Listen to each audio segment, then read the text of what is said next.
eu sou Donizete Tokarski, consultor em bioeconomia. Estamos aqui no programa Energia Agro e, mais uma vez, com uma importante personalidade do setor. Hoje vamos discutir sobre produção de proteínas. E o nosso convidado de hoje é uma pessoa que está há mais de 30 anos nesse mercado. Estou falando aqui de Marcelo Osório. Muito obrigado, Marcelo, por sua presença aqui para tratarmos desse importante assunto, vinculando sempre a produção do agro com energia. Obrigado por aceitar o convite. Obrigado, Donizete, a você, a todos. Uma honra estar aqui com vocês e poder dividir e mostrar um pouco da importância desse nosso setor, que é o de proteína animal, para o Brasil e para o mundo. Você é diretor de Relações Institucionais da BPA, Associação Brasileira de Proteína Animal. Qual que é o papel da BPA? Quem que ela representa? Qual que é o volume dessa representação dessa entidade tão importante? Donizete, vou fazer agora quase 7 anos, mais de 6 anos aí à frente dessa diretoria de Relações Institucionais da BPA. E a BPA basicamente representa todo o setor da avicultura, da suinocultura e da produção de ovos do Brasil. Então, digamos, é a maior entidade muito robusta, representa todas as agroindústrias e todas as empresas e entidades que estão relacionadas com o setor de produção de proteína animal. Então, aí a gente tem equipamentos, laboratórios, como eu disse, as entidades estaduais, enfim, a parte de genética. Então, nós temos mais de 140 associados hoje. E como é que está esse mercado no Brasil? Ele está pujante, ele está em aquecimento? A produção de proteína é extremamente importante para todos nós, né? Vamos falar primeiro do Brasil e depois a gente vai falar também sobre a exportação desse importante mercado que nós temos. Perfeito, Donizete. Como você bem disse, é motivo de orgulho para o Brasil. O Brasil hoje ele vem numa toada de crescimento na produção de aves, por exemplo, que já ultrapassa 15 milhões de toneladas por ano. E quando a gente fala, tem algum risco, porque é um setor muito exportador, mas eu sempre lembro que 65% da produção fica no Brasil, abastece o mercado doméstico, que o nosso consumo de proteína de frango também tem se elevado e hoje está na casa dos 46 quilos per capita. Mas a gente sempre defende que o Brasil tem uma vocação muito ímpar, muito especial para a produção de proteína animal, principalmente de aves e de suínos, que é o clima, que é a ração, né, os grãos, temos gente, nós temos terra, nós temos todos aqueles elementos que são cruciais para uma competitividade grande, que é o caso do Brasil, né? E a área de suínos, como é que anda? A área de suínos também. O Brasil hoje é o 4º maior produtor de carne suína do mundo e o 4º maior exportador, mas vem numa toada crescente também. O ano agora de 2025, a gente espera bater quase 1,5 milhão de toneladas de exportação. Lembrando que há 4 anos atrás a gente exportava 1 milhão de toneladas. Então, o Brasil vem numa toada de crescimento muito grande. É óbvio que no suíno nós temos um grande desafio que é ainda aumentar o consumo interno. Hoje está na casa de 18,5 kg per capita, quase 19, mas se nós compararmos com outros países desenvolvidos, é muito baixo. Então o Brasil tem um enorme potencial aí para aumentar esse consumo e a carne suína poder ser mais consumida e entrar no nosso dia a dia. No meu já está, certamente no seu também, e o telespectador cada vez mais, né, vai se inteirando e sabendo dos benefícios e da saudabilidade que tem a carne suína. Do ponto de vista daqueles problemas que tivemos recentemente, já foram sanados, gripe aviária, sim, etc. Bom tema. Eu acho que esse foi, sem dúvida nenhuma, um dos maiores desafios que o setor enfrentou nesses últimos anos, mas o Brasil mostrou que tem uma defesa sanitária robusta. O Brasil, sempre lembrando, no caso de aves, nós somos o 3º maior produtor mundial, mas o maior exportador mundial. Então, hoje o mundo depende muito da nossa carne, da nossa proteína. E o Brasil foi o último dos países, Donizete, dos grandes produtores que teve um caso de gripe aviária nas suas granjas comerciais. Isso foi dia 15 agora do mês de maio e nós conseguimos superar muito bem esse desafio, mostrando que foi um caso isolado, o Brasil já está livre novamente e agora faltam alguns poucos países ainda reconhecerem, mas a normalidade está sendo restabelecida. Essa capacidade produtiva do Brasil transforma o Brasil no país onde tem a proteína mais barata do mundo? Eu não diria, eu acho assim, quando a gente fala, a gente tem realmente uma competitividade. Ela é hoje a mais barata, mas ela é também uma das melhores, porque todas as condições, como eu disse, o fato de você ter aqui o milho, você tem a soja, né? Você tem todas essas, o clima ideal, isso faz com que, de fato, a gente tenha as melhores condições para fazer, digamos, uma ótima produção, né? E certamente hoje a competitividade do Brasil é grande. Há desafios, a parte logística nos preocupa muito, a parte portuária nos preocupa muito, e agora a gente tem focado muito, por exemplo, na questão de ferrovias focadas para integração nacional, para a produção de proteína, e não só para escoar produto externo. Você está falando dos desafios, né? A infraestrutura é um desafio. Do ponto de vista legislativo, quais são os desafios? Do ponto de vista legislativo, eu diria que tem alguns, eu vou citar alguns. O ponto de vista, primeiro, todos aqueles temas relacionados às relações de trabalho, esse é um grande desafio, sem dúvida alguma, porque o Brasil precisa, e isso nós sempre chamamos a atenção, nós somos o setor que geramos emprego e renda. Se você pegar as 10 principais cidades do Brasil em desenvolvimento humano, IDH, nós temos 3 delas com frigoríficos, são cidades pequenas. Então a gente sempre diz, onde há frigorífico, onde há produção de proteína animal, há desenvolvimento humano, de renda, emprego. Agora, o que acontece? Alguns setores, às vezes, e aí a gente sabe que o governo tem, né, mas Ministério Público, a gente tem grandes desafios no sentido de não valorizarem tanto um setor que emprega muita gente, que gera riqueza para o Brasil e que é tão importante, como eu disse, não só para o Brasil, mas para o mundo também. Então, o grande desafio legislativo é a gente, digamos, ter as regras mais claras e o apoio. Por exemplo, trabalho em ambiente frio, você tem a pausa térmica, são temas importantes que o Brasil ficou para trás e precisa modernizar suas leis. Então, tema do ruído, são temas que estão no Senado e na Câmara e que a gente trabalha arduamente convencendo os parlamentares e mostrando que isso é um avanço, isso é modernização. Estados Unidos, Europa já estão lá na frente e o Brasil custa, vamos dizer, por questões ideológicas, às vezes, a aceitar isso e a modernizar. Outro ponto, Donizete, que recentemente a gente tem falado e visto aí aquele projeto de lei para reduzir as horas de trabalho, 6x1, né, 4x3, mas tem um PL que é um absurdo, que tenta reduzir exclusivamente o trabalho nos frigoríficos. Ora, a gente deveria, como eu disse antes, valorizar demais. São mais de 4 milhões de empregos gerados, direto e indiretos. Então, o Brasil hoje precisa valorizar e nos ajudar a, digamos, ocupar as vagas que o setor tem. Hoje a gente estima que tem mais de 25 mil vagas em aberto que a gente não consegue preencher por N motivos. Mas o foco, e repito, do governo deveria ser ajudar a esse setor que tanto ajuda o Brasil a se desenvolver.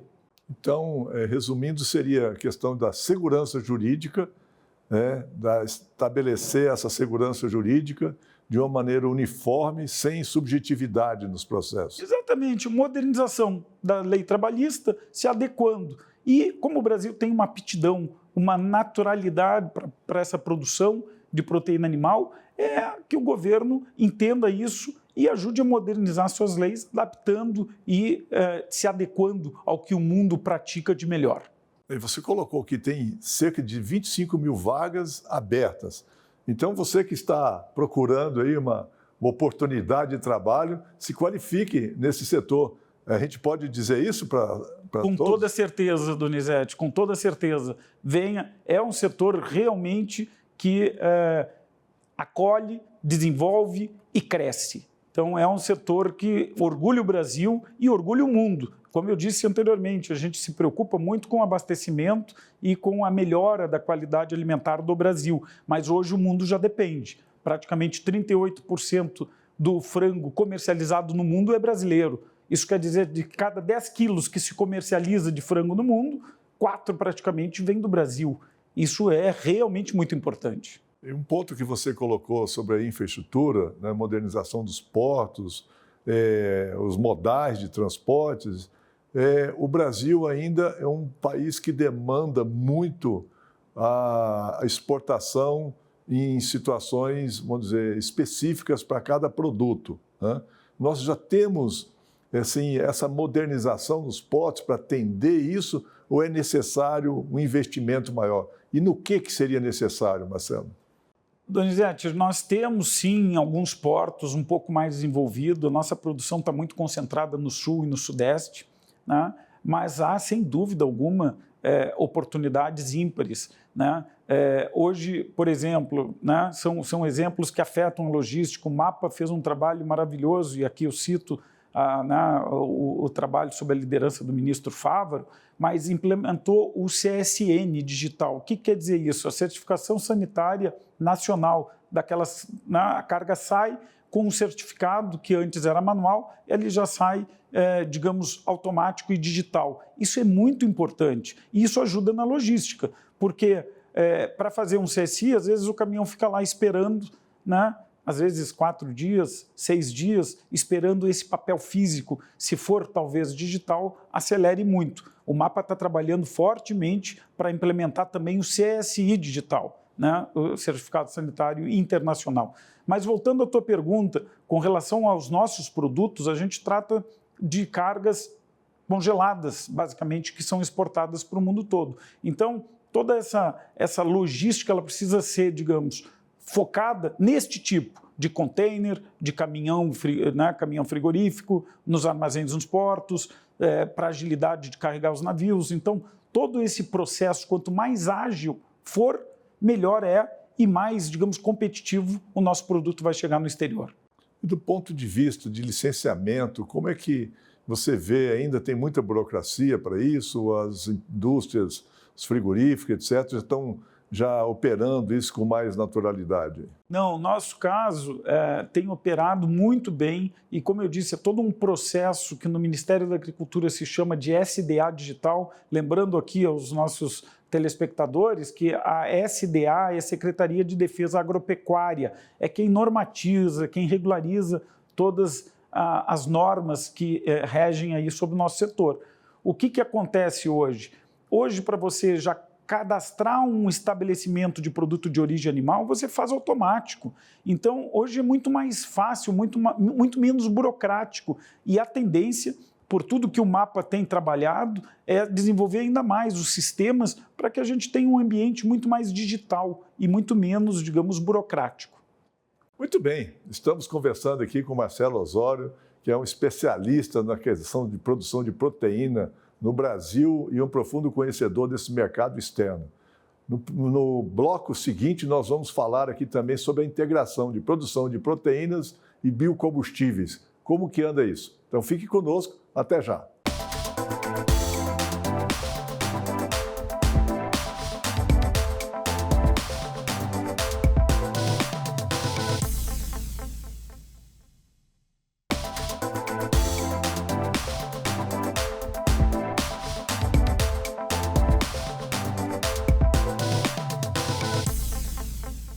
Estamos conversando aqui com Marcelo Osório, que é o diretor de Relações Institucionais da BPA, Associação Brasileira de Proteína Animal.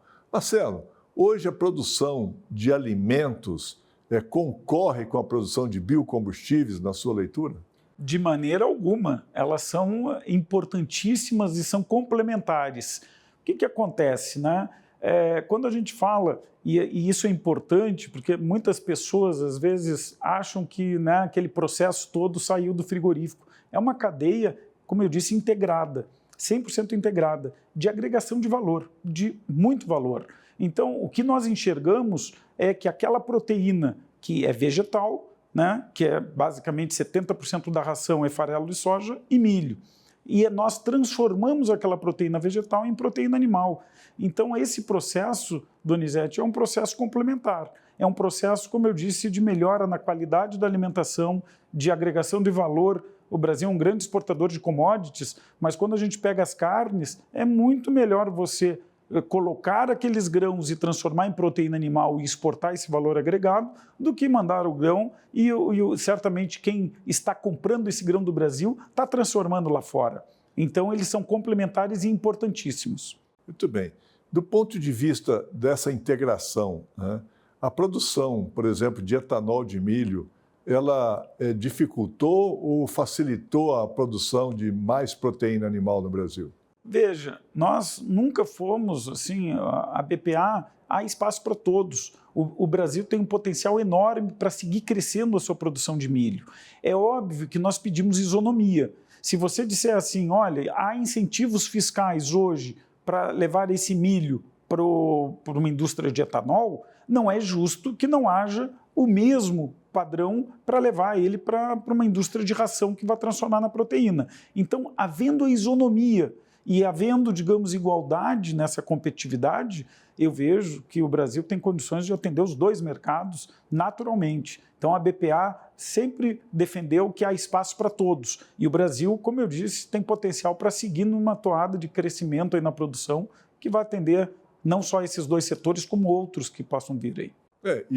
Na produção do etanol de milho tem o DDG também, que é extremamente importante para esse processo de produção animal, não é isso? Verdade. O DDG, eu te confesso que as nossas indústrias ainda estão aprendendo, tentando, né, entender os prós e os contras. Ele tem uma proteína um pouquinho mais baixa do que o farelo, mas é uma questão de aprendizado, né? Mercados que já têm esse know-how usam. Então, certamente o Brasil vai tirar o melhor disso e como você bem colocou, quando você produz esse etanol, você tira aquela proteína, tira aquele DDG, que também pode ser muito útil, não só para o nosso setor, mas para outros setores de ração. E no ponto de vista da produção de biodiesel, como que você vê essa competição, que alguns dizem que tem, né, que você já disse que não existe, que na produção de biodiesel, quanto mais se esmaga a soja aqui no Brasil, mais se produz farelo, né? O óleo pode ser destinado tanto ao uso alimentar quanto à produção de biocombustível. No caso do uso alimentar, a gente já está no limite e cada vez mais a população usando menos. E se não esmagar a soja, não tem o farelo para produzir a ração, não é verdade? Excelente ponto. E como eu disse, o farelo de soja ele é uma fonte de proteína vegetal muito qualificada, né? Então, você tem ali 45% de proteína e isso agrega muito na produção de ração. Então, como eu vejo esse sistema 100% integrado, quanto mais nós esmagarmos e mais gerar, é óbvio que você precisa ter também um incentivo para que a indústria de proteína animal possa absorver esse volume adicional e possa seguir nessa mesma toada. São complementares. Além disso, eu diria o seguinte, a nossa indústria termina gerando depois os seus subprodutos de toda a produção, né? Que aí nós temos a Associação Brasileira de Reciclagem Animal, que basicamente absorve todas aquelas empresas que cuidam desse lixo, digamos assim, orgânico, né? O resíduo. Então, o resíduo orgânico, que é importantíssimo e que mostra uma vez mais que está ligado, digamos, a compromissos de sustentabilidade, inclusive, porque senão esse resíduo seria um problema para a natureza. E nesse aspecto, parte do óleo de frango, por exemplo, a gente consome de novo na ração. Agora, boa parte também pode ir para o biodiesel. Exatamente esse assunto que vai ser discutido no dia 21 de agosto, que a BPA vai estar presente num evento na CNA, né? A produção de proteínas. Você acha que o Brasil pode crescer muito nesse campo da produção de proteínas? Eu acho que sim. Como eu disse, o Brasil tem uma aptidão. O Brasil mostrou agora, passamos na nosso maior desafio da história da avicultura brasileira, que foi a gripe aviária em granja comercial, e nós mostramos que nós temos a biosseguridade digamos, implantada nas granjas, com um sistema de defesa animal muito robusto, né? Então, o Brasil mostrou, comparado de novo com o que o mundo tem, problemas na Ásia, problemas na Europa, problemas nos Estados Unidos, nós mostramos que sim, o Brasil é um porto seguro e o Brasil tem, como eu disse anteriormente, tem potencial para seguir crescendo, tem potencial para aumentar a sua participação nas exportações e tem potencial para aumentar o seu consumo interno, né? Então, a gente brincou muito quando o presidente Lula assumiu o governo e se falava muito em picanha, né, bovina e tal. Eu disse, por que não picanha suína? Por que não focar mais numa boa sobrecoxa grelhada, né? Então, o ovo que já faz parte e agora tem toda essa cultura fitness aí de academia, uma proteína que foi desmistificada e hoje está no nosso dia a dia, né? Eu mesmo como no mínimo 2 ovos dia e todos sabem quanto faz bem para a saúde. Eu tenho um filho atleta que come acho que 6 ou 7 ovos por dia, então faz parte da dieta. Eu acho que o brasileiro precisaria valorizar. Nós temos a nossa aptidão para produzir e nós temos, digamos, nestas proteínas, uma ligação à saudabilidade enorme. São proteínas, são carnes mais magras, riquíssimas em proteína e que fazem muito bem para a saúde. Muito bem. A receita já, hein?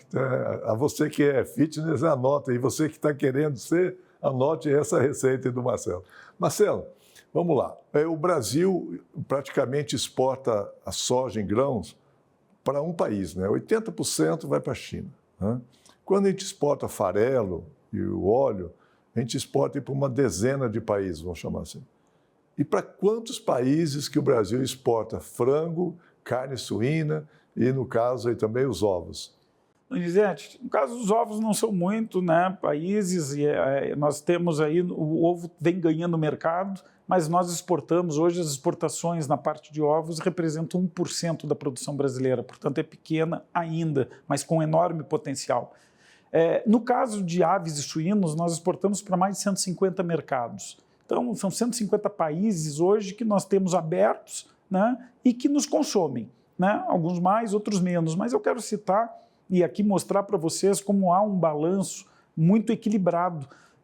Na carne de aves, por exemplo, nós temos muito equilibrado, entre os 4 primeiros são 2 países árabes, né, e 2 países asiáticos. Então, nós temos China e Japão, grandes clientes, e nós temos Emirados Árabes, Arábia Saudita, mas eu estou só citando aqui de forma muito equilibrada. Mas o que a gente sempre diz, no caso do Brasil, e no caso, aqui pegando o exemplo do frango, mas o suíno é igual, quanto mais nós abrimos os mercados lá fora, mais a gente otimiza a nossa produção. E aqui eu vou te dar um exemplo. O mercado asiático demanda algumas partes do frango que a gente não consome aqui no Brasil. Pé de frango é um bom exemplo. Pé de frango lá... E deveríamos consumir, né? É riquíssimo em colágeno. Mas quando você for ver quanto paga o chinês hoje paga mais do que o peito de frango. Então, para nós aqui, a parte mais cara para o brasileiro é o coraçãozinho de frango. E o coração de frango em alguns países não é consumido. Aqui o nosso vizinho, a Argentina, ele não tem a cultura, né? Então, veja que há aspectos culturais que a gente precisa entender, compreender e participar. Marcelo, voltando aqui à nossa pauta, do ponto de vista institucional, quais são os grandes desafios? Você já colocou a questão da infraestrutura, a questão da legislação, do ponto de vista de normatização, do executivo, o que está ainda necessário a ser discutido? O Ministério da Agricultura está cumprindo toda a sua pauta? Como é que está esse processo? Donizete, muito bem colocado. A gente tem ainda, óbvio, que na medida que o setor vai crescendo, mas eu assim, de maneira muito objetiva, talvez hoje o nosso grande desafio está sendo muito bem conduzido. A gestão do ministro Favaro tem sido espetacular, né? A liderança dele com secretários, e aqui eu vou citar alguns, mas o secretário de Defesa, Carlos Goulart, o secretário de Comércio e Relações Internacionais, Luiz Rua, e o secretário de Política Agrícola, Guilherme Campos, que são pessoas que entendem, que conhecem e que têm nos ajudado muito a desburocratizar e a, digamos, melhorar o que nos rege, né? Mas, voltando à tua questão do grande desafio hoje no mapa, e é prioridade para o ministro Fávaro, é a regulamentação da lei do autocontrole, que foi aprovada lá em dezembro de 22, entrou então em vigor em janeiro de 23, e que falta ainda algum, digamos assim, está muito bem avançado, né? Mas agora a gente está numa etapa praticamente final e o ministro Fávaro colocou isso como prioridade absoluta da sua gestão para entregar isso para o Brasil e para o nosso setor. Nova Indústria Brasil. O que a Nova Indústria Brasil tem refletido nesse campo da produção de proteínas? Eu não sei te dizer assim especificamente, né? Eu não tenho o detalhe do Nova Indústria Brasil, mas eu posso te afirmar que todos eu vou te dar um exemplo da Secretaria de Política Agrícola e agora recentemente no Plano Safra, um problema que nós tínhamos eram as linhas dedicadas ao nosso setor, o Inovagro e o Moderagro, que tem a ver com a modernização, né, das granjas e das nossas agroindústrias. Então, o que acontece quando de tudo isso que eu falei, da importância do Brasil se manter moderno, se manter atualizado e seguir crescendo, você precisa ter, digamos, investimentos robustos, não só nas agroindústrias, mas nas nossas granjas também, para que cada vez mais elas estejam blindadas de alguma sanidade animal que possa vir. Marcelo, está tendo uma concentração muito grande nesse setor, ou ainda pequenas e médias agroindústrias tem espaço para isso? Tem espaço, não há concentração, né? Claro que nós temos grandes players, o setor de proteína animal, ele, como é um setor que trabalha em escalas, hoje nós não temos pequenas empresas. Hoje uma pequena empresa ela já é uma empresa grande, considerada aí nos padrões do MDIC, né? Então, o que eu diria? As cooperativas têm sido também um grande exemplo.